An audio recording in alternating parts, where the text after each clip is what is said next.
Hey everyone, it's only Frankie. Thought I would drop you guys a quick video. So today's the 20th of June. It's a Tuesday. I have a hospital appointment on Friday. And actually today is the day before my 30th birthday. So, what an excuse to get the hormones going, hey? So, I'm in the car, as you can tell. I have actually pulled up at a common which is near my school where I grew up. I had a bit of a hissy fit earlier. I think the realisation that I'm going to be 30 tomorrow, which I know might sound ridiculous to people that are older, but and obviously the hormones, the injections, the tablets, it's all just got a bit too much for me at home. So I just said to Jake, I'm going for a drive, and he was like, okay. And I didn't even really think about it, and I've just sort of ended up here, which is, I don't know if that's weird or nice, but I've had a lot of happy times here as a kid, so I suppose it's a bit of a comfort blanket. So, how am I getting on? I'm finding it really hard now, and actually said to Jake today that I've had enough. And I actually mean it. I actually have had enough. I'm struggling. I'm seriously struggling. I just threw a hissy fit at home. I didn't want to do my injection. Didn't want to take my tablet. I did do it before I left. But it's really hitting hard at the moment that, especially this week, having my second scan, is the idea of, what if it doesn't work? Can I do this again? And if I'm being true to myself, physically I'm struggling. Mentally, definitely struggling.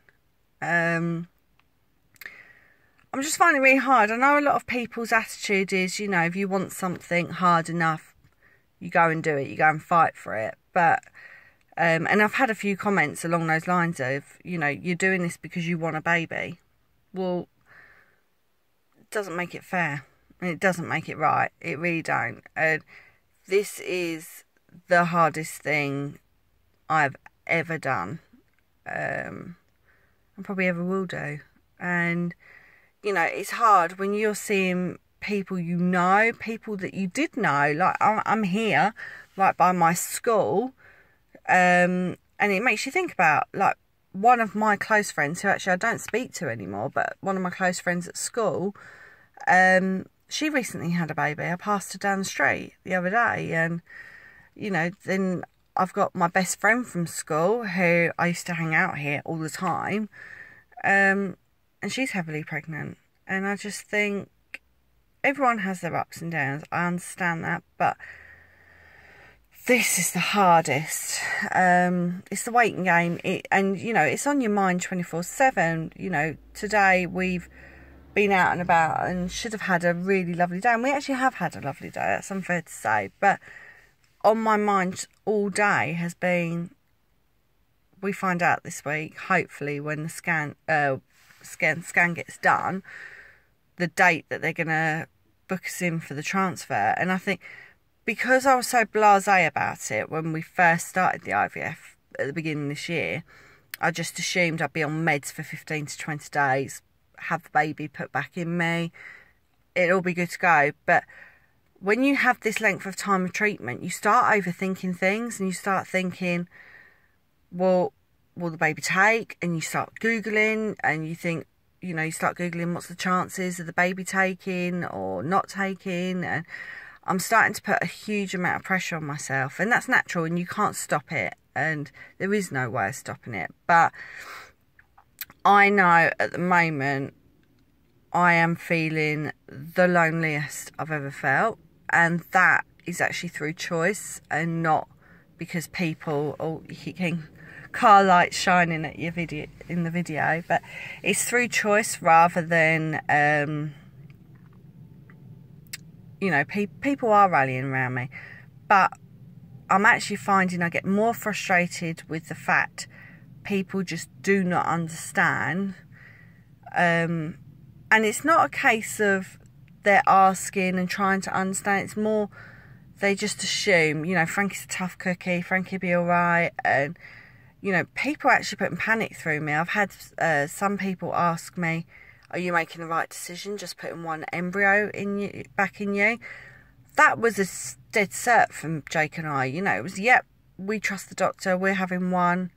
Now I'm sitting here 3 days before my appointment. I'm thinking, I need to speak to my doctor about that, because actually I'm now doubting the decision I put forward to him, because everyone's saying, well, if you're saying you can't get through this now, then, you know, you might as well put twins in you and see if it takes. But then my logic was telling me initially when I made the decision, well, no, we'll put one in us because we've got a strong chance of it working and we can't possibly afford twins. You know, and you start to question yourself and doubt yourself, and then Frankie, who is like me, who thinks things through, I'm quite a methodical thinker, thinks, well, actually, these people have never been in this situation. How are they possibly going to understand the science behind it? You know, you've got to put your faith in your doctors, and my doctor was happy, and very, very happy that I was choosing to put one embryo back in. It's hard. It's I am pushing people away. I'm sure Jake finds me the biggest pain in the arse at times. I know both of my best friends from school have reached out to me this week, and one of them called today, one of them texted today. I've not got back to either of them. Another friend of mine from school, funny enough, I've had a couple of snapping sort of discussions with her in the last couple of weeks, and her and I have never had really a cross word in 20 years. So I'm always getting a bit fed up of people around me. And how horrible is that to say? Because these people love me and I know they're looking out for me. But at the moment, I just want to do this on my own. But then you get the loneliness at the same time. I can't win. I can't win with this. I don't know where we go from here. You know, I think a lot of people have tried to make it light-hearted, make it all... You know, I'm a very sort of bubbly person normally, but I'm so sensitive that even if someone's trying to joke about with me and all that, it's hitting hard and it's sticking in like a knife, and it actually is scaring me, because it's now making me think I will judge you on that in future years now. Because there's no laugh and joke about any of this. Absolutely nothing. This is... It's just awful. It's absolutely awful. This is probably the meds talking. I've had tears twice today, and you know, I get my good days where yesterday, you know, I was in a good mood, but it's just hard. It's so hard. And I think I was saying to Jake earlier, like, oh, I'm 30, what have I done for 30 years, blah blah blah blah blah. You know, all these people I see on Facebook, they're going to Vegas and all that. What are we doing? We're going out for dinner with family, which is important to me. And, you know, what we're going to do during the day? Oh, we're doing a house clear out because we've got an estate agent coming around to look at it. And it's like, I can see Jake's perspective. He's thinking, well, you would love to have a house. We're trying to do this to move and get a house. And now you're whinging that we're doing stuff to get things going. And I know I'm being just difficult and selfish at the moment. But yeah, so you sort of reflect on what I've done in this time, and I think, you know, we've done a lot. You know, we've got our place, we're married. I've got more than some people, but I keep clinging on to, but I've had to do IVF. And you just, unless you're doing it, you don't get it. Yes, I desperately want a child, and that's my choice, but this is not my choice. IVF was not my choice. It was not in my life plan. And, you know, I've got it, it's dangling a carrot right at the end of your nose. It's almost like so close but so far. It's, you could have a baby, but it might not work, and then you'll never have a baby.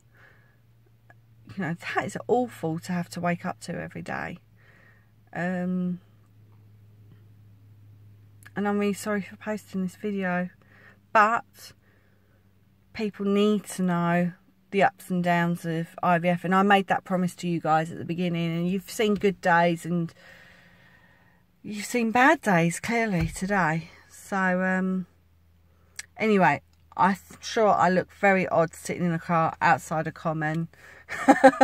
Probably have a police car come after me in a minute. And I'm going to let you guys go because I don't want to bring everyone down dumps all the time. But thanks for watching, and I will speak soon. Take care.